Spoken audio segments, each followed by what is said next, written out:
बोलिए भारत माता की, भारत माता की। बहुत बहुत धन्यवाद। उत्तर प्रदेश सरकार के उप मुख्यमंत्री, बैठ जाओ बैठ जाओ बैठ जाइए बैठ जाओ। उत्तर प्रदेश सरकार के उप मुख्यमंत्री जिनका अभी अभी आप लोगों ने भाषण सुना है, बैठ जाओ, डॉक्टर दिनेश शर्मा जी और हमारी केंद्रीय मंत्री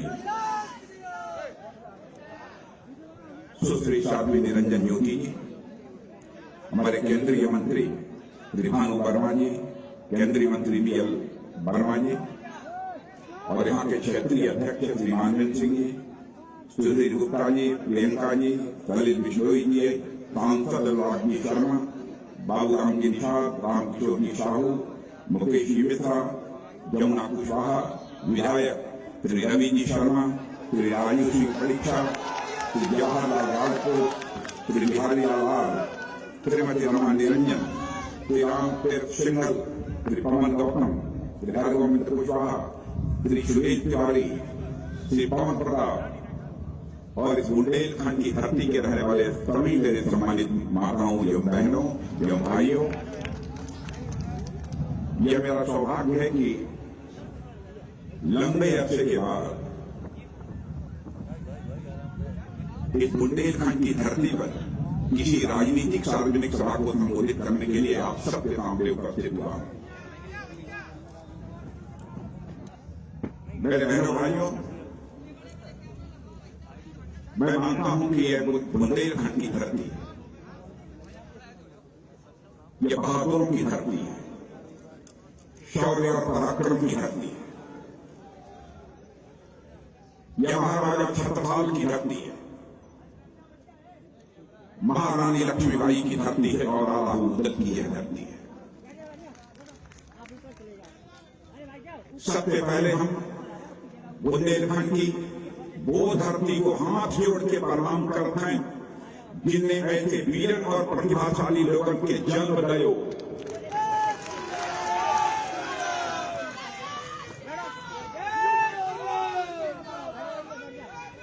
और हमारी तरफ से सबके हाथ जोड़ के प्रणाम।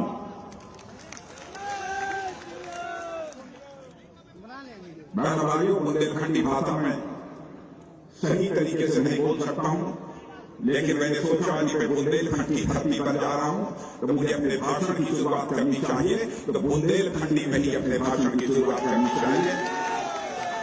इसीलिए मैंने कुछ बुंदेलखंड के वाक्यों का यहां प्रयोग किया है। मैं मानता हूं झांसी के बारे में यह ऐसी वीर भूमि है कि हर भारतवासी को यथासंभव अपने जीवन में यह कोशिश करनी चाहिए एक बार इस झांसी की वीर भूमि का आकर वह एक बार दर्शन कर सके। और मैं तो इस मामले में सौभाग्यशाली हूं। पिछले 35 दिनों में 3 बार, तीसरी बार आज मैं यहां पर आया हूं। राष्ट्र रक्षा संकल्प पर्व जब चल रहा था और जिस समय हमारे देश के यशस्वी प्रधानमंत्री मोदी जी आए थे, उस समय भी मैं यहां पर आया था। 2 बार आया था।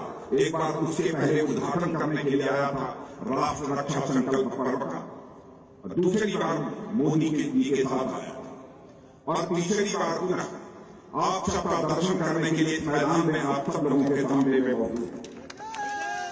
आज हमारी जन विश्वास यात्रा उत्तर प्रदेश के 6 स्थानों से प्रारंभ हो गई। बहनों भाइयों, भारतीय जनता पार्टी का यह मानना है कि हमें राजनीति यदि करनी चाहिए तो राजनीति जनता से आंखें चुरा कर राजनीति नहीं करनी चाहिए, जनता की आंखों में धूल झोंक कर राजनीति नहीं करनी चाहिए। राजनीति करनी चाहिए तो जनता की आंखों में आंख डालकर राजनीति करनी चाहिए। यह भारतीय जनता पार्टी की मान्यता है। हमारा यह चरित्र रहा है और मैं समाजवादी पार्टी, बहुजन समाज पार्टी के लोगों को भी चुनौती देता हूं। हमारी यदि कोई बात गलत हो तो उसका खंडन उनके द्वारा किया जाना चाहिए।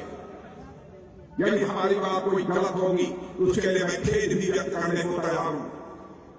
क्योंकि जनता से अब झूठ बोलकर हम जनता का समर्थन नहीं हासिल करना चाहते। यदि जनता का समर्थन हासिल करना चाहते हैं तो जनता का दिल और दिमाग जीत कर हम उनका समर्थन हासिल करना चाहते हैं। मेरे भाइयों, ये हमारे भारतीय जनता पार्टी का चरित्र है। जो हम लोगों ने कहा वह करके हम लोगों ने दिखाया। लेकिन मैं जानता हूं आजादी हासिल हुए लगभग 75 वर्ष पूरे होने जा रहे हैं। इस आजाद भारत के इतिहास में नेताओं ने जनता को बहुत सारे आश्वासन दिए, बहुत सारे वादे किए। आंशिक रूप से भी अपने वादों को पूरा कर लिया होगा उन नेताओं ने, तो शायद आज हमारा यह भारत दुनिया का सबसे ताकतवर देश बन गया होगा। नेताओं की कथनी और करनी में अंतर होने के कारण भारत की राजनीति पर से लोगों का भरोसा धीरे धीरे कम होता चला गया और देश के नेताओं पर से लोगों का भरोसा धीरे धीरे कम होता चला गया, टूटता चला गया। नेता आते हैं, नेता बराबर इधर की बातें करके जनता को गुमराह करके उनका समर्थन लेकर चले जाते हैं। नेताओं के प्रति और भारत की राजनीति के प्रति एक विश्वास और संकट, चाहे कांग्रेस हो, चाहे सपा हो, चाहे बसपा हो, चाहे कम्युनिस्ट पार्टी, सभी राजनीतिक पार्टियों ने पैदा किया है। भारत की राजनीति में पैदा हुई विश्वास से संकट को भारतीय जनता पार्टी ने चुनौती के रूप में स्वीकार किया है। इसलिए मैं आपको यकीन दिलाना चाहता हूं कि बहनों भाइयों, जो हम कहेंगे वो हम करके दिखाएंगे। यही हमारी भारतीय जनता पार्टी का चरित्र है। प्राण जाई पर वचन न जाई, यह है हमारा संकल्प। मैं आपको याद दिलाना चाहता हूं, पढ़े लिखे लोगों को इस बात की भी जानकारी होगी, जिस समय हम लोगों ने 1951 में आजादी हासिल होने के 4 साल के बाद भारतीय जनसंघ के रूप में अपनी यात्रा प्रारंभ की थी, उस समय भी हम अपने घोषणा पत्र में लिखते थे, यदि जनसंघ की सरकार बन जाएगी तो जम्मू कश्मीर में जो धारा 370 लगी है और जिस धारा 370 के तहत जम्मू कश्मीर को विशेषाधिकार प्राप्त है, उस धारा 370 को हम समाप्त करेंगे और जम्मू कश्मीर का भी वही दर्जा होगा जो हिंदुस्तान के अन्य राज्यों का दर्जा है। जब चुनाव का समय आता था, हम लोग अपने घोषणा पत्र में बराबर भी धारा 370 को हटाने की बात करते। लोग ये कहते थे ये जनसंघ ही लोग। बाद में जब हम वही जनसंघ भारतीय जनता पार्टी बन गए, तब भी हम लोग कहते थे जनसंघ वाले जब भी आते लिख देते हैं कि हमारी सरकार बनेगी, धारा 370 को हम समाप्त करेंगे। लेकिन भाइयों, आपने देखा 2014 के चुनाव में, 2019 के चुनाव में, लोकसभा चुनाव, जो कामयाबी आप लोगों ने दी है, जो आप लोगों ने मोहब्बत और प्यार आप लोगों ने दिया है, जो वादा धारा 370 को समाप्त करने का हमने किया था, वह धारा 370 हम लोगों ने चिट्ठी बजाकर समाप्त कर दिया और आज जम्मू कश्मीर का भी वही दर्जा है जो हिंदुस्तान के अन्य राज्यों का। जब हम ये कहते थे हमारी सरकार बनेगी तो अयोध्या की धरती पर भव्य राम का मंदिर बनकर आए। मैं मानता हूं कि अदालत के फैसले से बना, लेकिन चाहे जो कुछ भी, यह ईश्वर को भी मंजूर था, ऊपर वाले को भी मंजूर था कि अयोध्या की धरती पर भव्य राम का मंदिर तभी बनेगा जब हिंदुस्तान में उस प्रदेश में भारतीय जनता पार्टी की सरकार होगी। है और आज अयोध्या की धरती पर भव्य राम के मंदिर में निर्माण हो रहा है।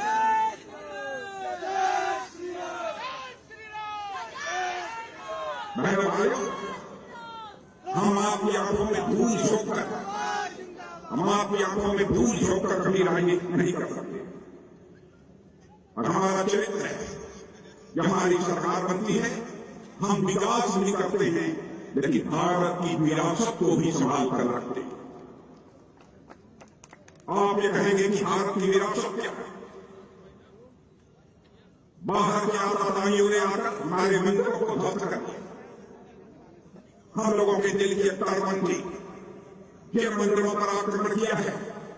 भारत के आन बान शान के जिस प्रतीकों पर उन्होंने आक्रमण किया है, जिससे भारतीय जनता पार्टी की हुकूमत बन जाएगी, शान और शौकत के साथ फिर से वही मंदिर खड़े होंगे और फिर से वही इमारत खड़ी होगी। ये हम लोगों का संकल्प था, हमारे दिल की तड़पन। और मैं आपको याद दिलाना चाहता हूं, जिनको न जानकारी हो मत मान लें।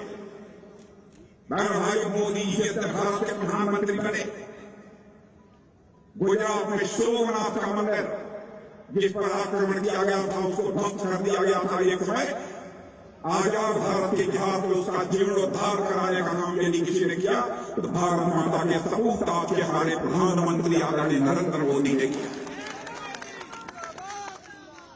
राम जन्मभूमि अयोध्या में मंदिर का शिलान्यास भी यदि किसी ने किया हमारे यशस्वी प्रधानमंत्री नरेंद्र भाई मोदी ने किया है। अभी डॉक्टर दिनेश शर्मा जी चर्चा कर रहे, अखबारों में आप लोगों ने भी पढ़ा होगा, बाबा विश्वनाथ मंदिर काशी में पहले भी आपने देखा होगा, आज भी जाकर बाबा विश्वनाथ मंदिर का भव्य स्वरूप यदि देखेंगे आप बहन भाइयों, आपकी छाती अपने आप चौड़ी हो जाएगी। इस काम को भी यदि किसी ने किया है तो हमारे देश के यशस्वी प्रधानमंत्री नरेंद्र भाई मोदी ने किया। हम लोग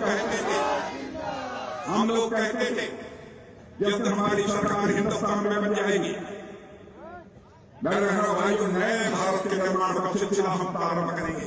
मैं दावे के साथ कह सकता हूं, नए भारत के निर्माण का सिलसिला प्रारंभ हो गया है। पहले भारत अंतर्राष्ट्रीय मंचों पर कुछ बोलता था, भारत की बात को कोई गंभीरतापूर्वक नहीं लेता।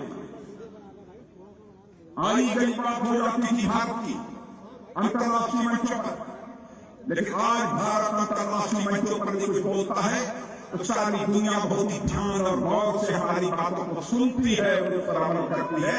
यह भारत की हैसियत सारी दुनिया में बनी है। और इतना ही नहीं, आप इस सच्चाई को स्वीकार करेंगे, हमारी सरकार ने यह संकल्प लिया है किसी को भूख से नहीं मरने देंगे। यही बुंदेलखंड है, प्रतिवर्ष यहां पर भूख से मरने वाली घटनाएं समाचार पत्रों की सुर्खियों में रहा करती। महाराष्ट्र में भी इसी प्रकार की खबरें अखबारों में पढ़ने को मिलती थी। लेकिन हमारे प्रधानमंत्री ने जो करिश्माई काम किया है, हमारी सरकार ने जो करिश्माई काम किया है, और हमारे यहाँ के मुख्यमंत्री योगी आदित्यनाथ जी ने जो करिश्माई काम किया है, भाइयों मैं दावे के साथ कह सकता हूं कि अब कोई भी हमारा उत्तर प्रदेशवासी हो अथवा भारतवासी अब भूख के कारण दम नहीं तोड़ने पाएगा। ऐसे हालात हमारी सरकार ने पैदा किया। क्या यह सच्चाई है?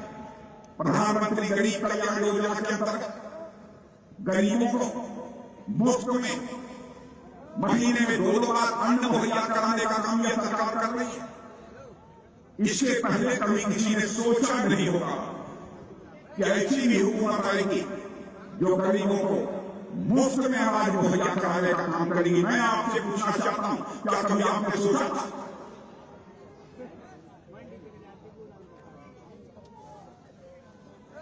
बुंदेलखंड में पानी का संकट है, क्या कभी किसी ने सोचा था कि बुंदेलखंड का यह पानी का संकट भी समाप्त हो जाएगा?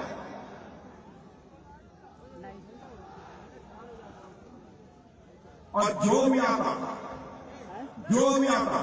वो कहता था हमारी सरकार दिल्ली बनवा दीजिए, हमारी सरकार जो है उत्तर प्रदेश में बनवा दीजिए, हम यहां बुंदेलखंड के पानी के संकट को समाप्त कर देंगे।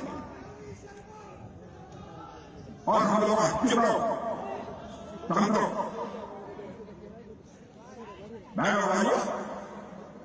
पानी का संकट जहां, मैं आपसे पूछना चाहता हूं, मेरी बात गलत हो हाथ पर उठाइएगा, बात सही हो हाथ उठाइएगा। क्या गंभीरतापूर्वक पानी के संकट को दूर करने के लिए हमारे मोदी जी योगी जी ने काम प्रारंभ किया है कि नहीं किया है? मैं आपसे पूछना चाहता हूं, जो पीछे लोग बैठे हैं उनसे भी मैं पूछना चाहता हूं। भाइयों, अनजाने में हमसे चूक हो सकती है, लेकिन कोई महाकाल हमारी नीयत और ईमान पर सवालिया निशान नहीं लगा।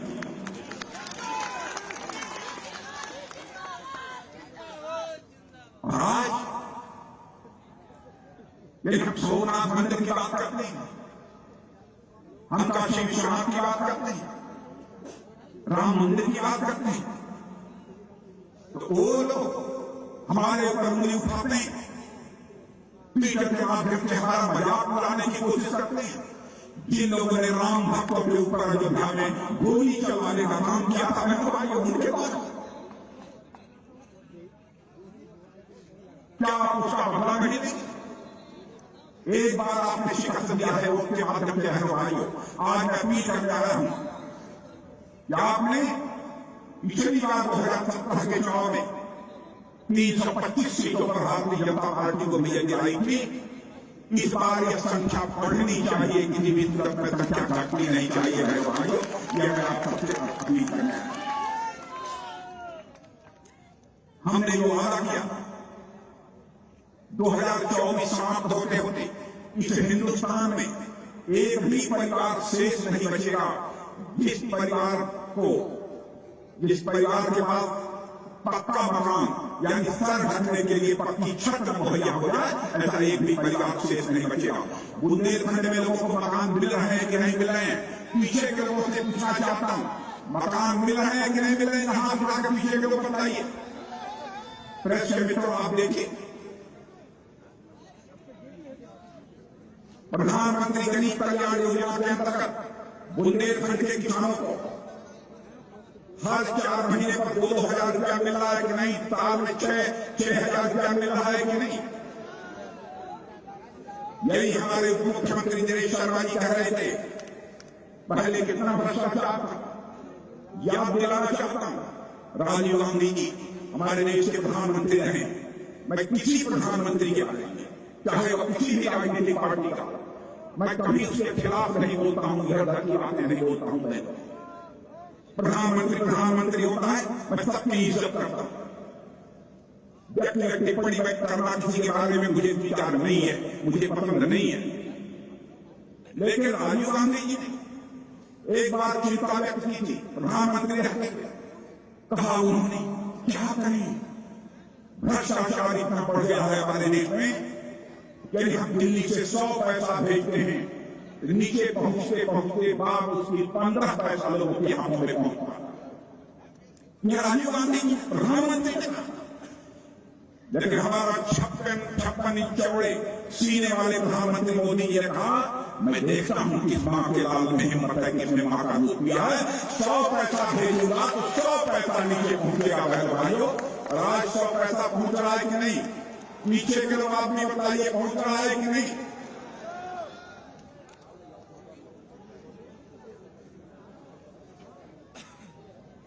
मुद्रा योजना के अंतर्गत नौजवानों को रोजगार कैसे मुहैया कराया जा सकता है? सबको सरकारी नौकरी कोई भी सरकार नहीं दे सकती, लेकिन रोजगार को मुहैया करा सकती है। मुद्रा योजना के माध्यम से यह काम हम लोगों ने प्रारंभ किया।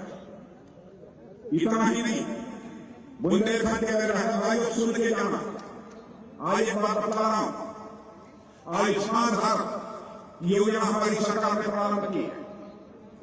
आपने कभी सोचा नहीं होगा कि देश में ऐसी सरकार आएगी जो कहेंगे कि आप यदि बीमार पड़ जाएंगे, हार्ट के मरीज हो जाएंगे, लीवर के हो जाएंगे, किडनी के हो जाएंगे, लाखों रुपए खर्च होंगे, फिर भी यह सरकार एक पैसा भी आपका खर्च नहीं होने देगी। बहनों भाइयों, यह संकल्प हमारी सरकार का।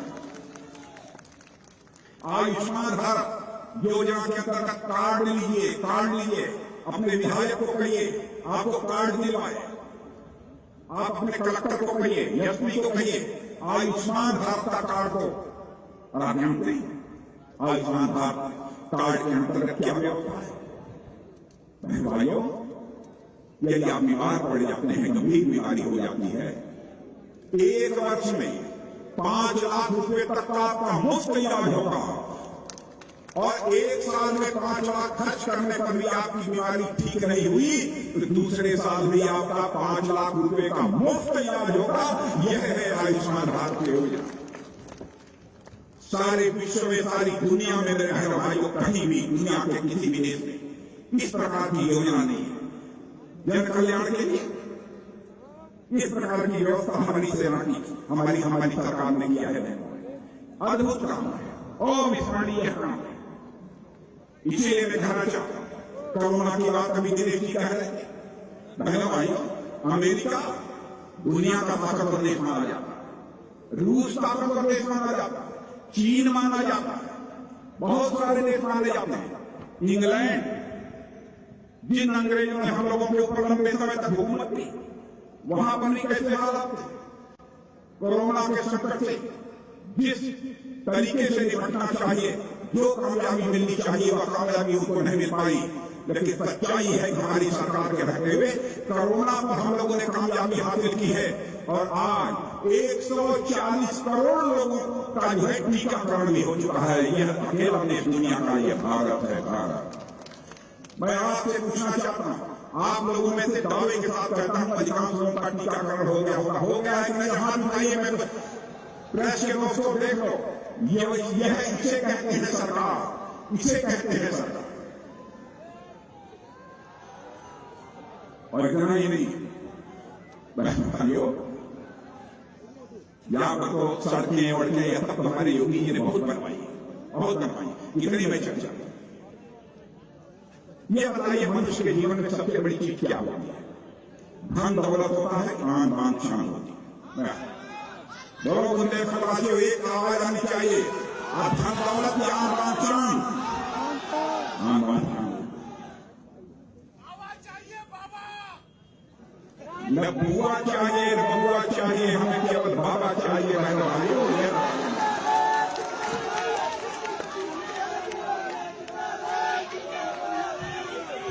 एक हमारा पड़ोसी देश है चांद, एक हमारा पड़ोसी देश है। आप जानते हैं कौन सा जो हमसे अलग हो गया? पाकिस्तान। बहनों भाइयों, भारत से अलग होने के बाद हमारी उस पड़ोसी के द्वारा बराबरी हरकत की जा रही है कि भारत को तोड़ दिया जाए, भारत को कमजोर कर दिया जाए। इसे बराबर आतंकवादी अपनी धरती से भारत में भेजता है और हमारे जम्मू कश्मीर में आतंकवादी गतिविधियों को अंजाम देता है। हम लोगों ने भी फैसला कर लिया है कि उसका भरतोड़ जवाब देंगे और भरतोड़ जवाब हम वहां पर दे रहे हैं। और एक बार तो उसने इतनी नापाक हरकत कर दी उरी और पुलवामा में कि आपने देखा जिसकी कल्पना कोई नहीं कर सकता, वह करके हम लोगों ने दिखाया। हम लोगों ने पाकिस्तान की धरती पर जाकर आतंकवादियों के ठिकानों का सफाया किया है।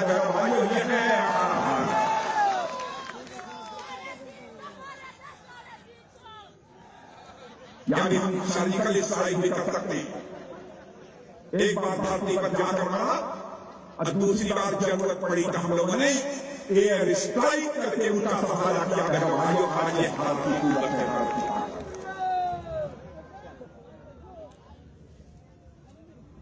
एक और पड़ोसी की बहुत ज्यादा चर्चा नहीं करना चाहूंगा, लेकिन देश का रक्षा मंत्री होने के नाते यकीन दिलाकर जाना चाहता हूं मेरे भाइयों, भरोसा रखना, विश्वास रखना, किसी भी सूरत में हम देश का मस्तक झुकने नहीं देंगे, चाहे हमको जितनी भी बड़ी कुर्बानी क्यों न दें।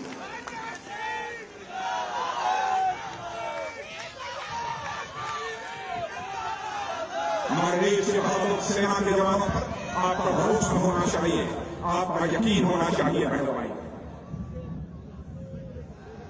हम विकास भी करेंगे, हम विकास भी करेंगे, लेकिन हम आपके स्वाभिमान की रक्षा भी करेंगे। आज का यह दिन एक विशेष दिन है।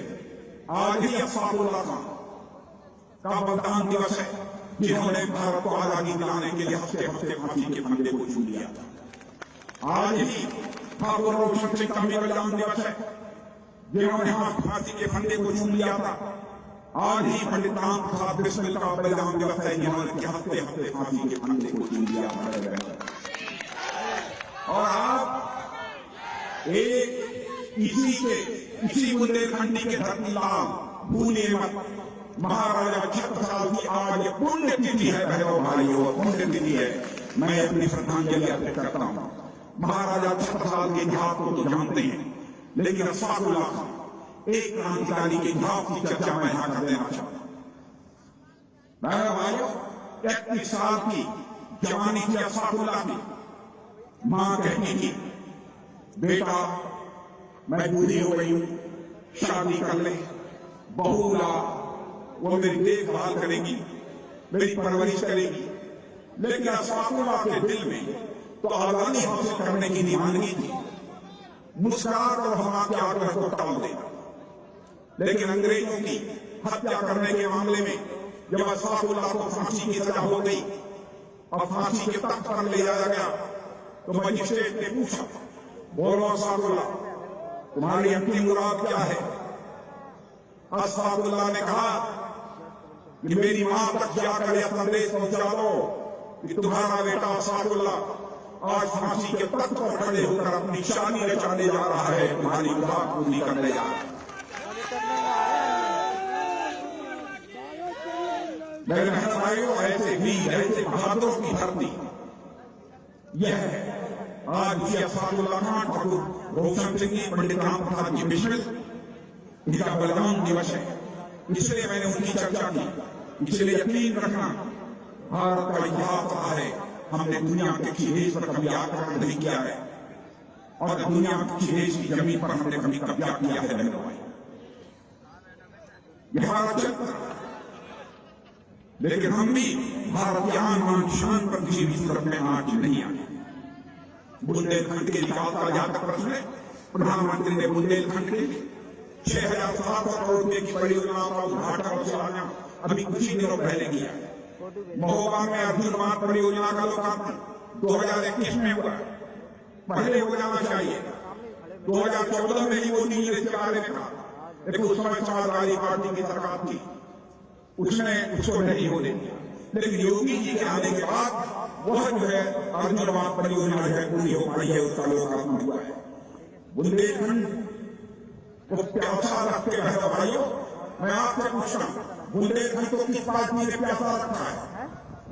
किस पार्टी? पीछे के आपको किसने? बहनों भाइयों, बुंदेलखंड को जिन लोगों ने प्यासा रखा है, उन समाजवादी पार्टी ने बहुत पाप किया है। पाप का उन्हें सजा उन्हें मिली। और आपको जानकारी होगी, अभी पिछले बुधवार को ही केंद्र सरकार की कैबिनेट में केंद्र नदी परियोजना को पूरा करने के लिए 44,000 करोड़ रुपए स्वीकृत कर दिए गए हैं। बहनों भाई, 44,044,000 करोड़ रुपया यह स्वीकृत हुआ है। 10 लाख हेक्टेयर की सिंचाई होगी। इतना ही नहीं, 62 लाख लोगों को पीने का पानी मिलेगा। 103 मेगावाट पनबिजली और 27 मेगावाट सौर ऊर्जा भी पैदा होगी। यह काम कौन करेगा? फिर समाजवादी पार्टी की सरकार आ जाएगी, नहीं करेगी। जैसे अर्जुन बांध परियोजना का काम नहीं पूरा किया, इसलिए बहनों भाइयों, फिर से यहाँ पर भारतीय जनता पार्टी की सरकार होनी चाहिए, तभी यह काम पूरा हो पाएगा। यह मैं अपनी कर देना। डिफेंस कॉरिडोर की बात मैं नहीं करूंगा, लेकिन एक कंपनी नाम बताकर जा रहा हूं, बुंदेलखंड बहादुरों की धरती है। केवल यहां खिलौना नहीं बनेगा, बुंदेलखंड की धरती पर मिसाइल बनेगी। हजारों किलोमीटर दूरी पर जाकर एंटी टैंक गाइडेड मिसाइल बनेगी। प्रेस के लोग नोट कर लें, कहकर जा रहा हूं, anti tank guided missile Bundelkhand की धरती पर बनेगी।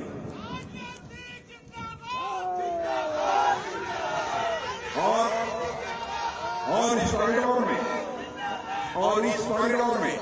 1,854 करोड़ रुपया का अब तक निवेश हो चुका है। यह मैं आपको अपनी जानकारी बताना चाहता हूं। बहन भाइयों, गुंडे वाला से कोई प्रॉब्लम नहीं, कोई है मैं सचमुच चाहे जो कुछ भी हो, मुख्यमंत्री योगी आदित्यनाथ जी ने कमाल किया। 2 अक्षर का नाम योगी, 2 अक्षर का नाम योगी, यह सुनते ही अपराधियों की दिल की धड़कन बढ़ जाती है। पहले शाम होते ही लेकर कट्टा लोग बाहर निकाला, लेकिन अब किसी मां के लाल की बहन भाइयों हिम्मत नहीं। मैं यही कहने आ रहा हूं कि मेरे बहन भाइयों, उत्तर प्रदेश में आप जानते हैं योगासन करते हैं आप लोग नहीं? कितने लोग योगासन करते हैं? कितने योगासन?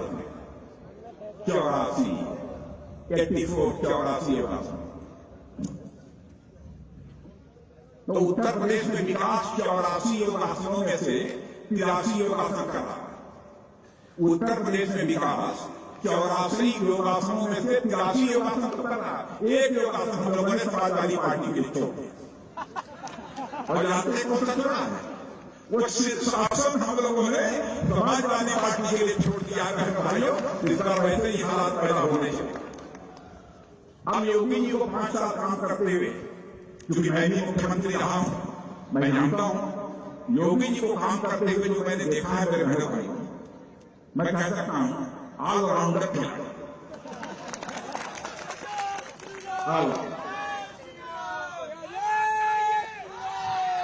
और बल्लेबाजी तो करते ही हैं, और जब गेंदबाजी पर उतरते हैं तो अच्छे बल्लेबाजों का विकेट को उखाड़ देते हैं। क्या सपा, क्या बसपा, क्या कांग्रेस, योगी जी की इन स्विंगर और आउट स्विंगर के आगे कोई टिक नहीं पाएगा बहनों भाइयों। ये मैं सामने के साथ है। नौजवानों ने क्रिकेट की भाषा समझने के नहीं समझे है ना, जब बल्ले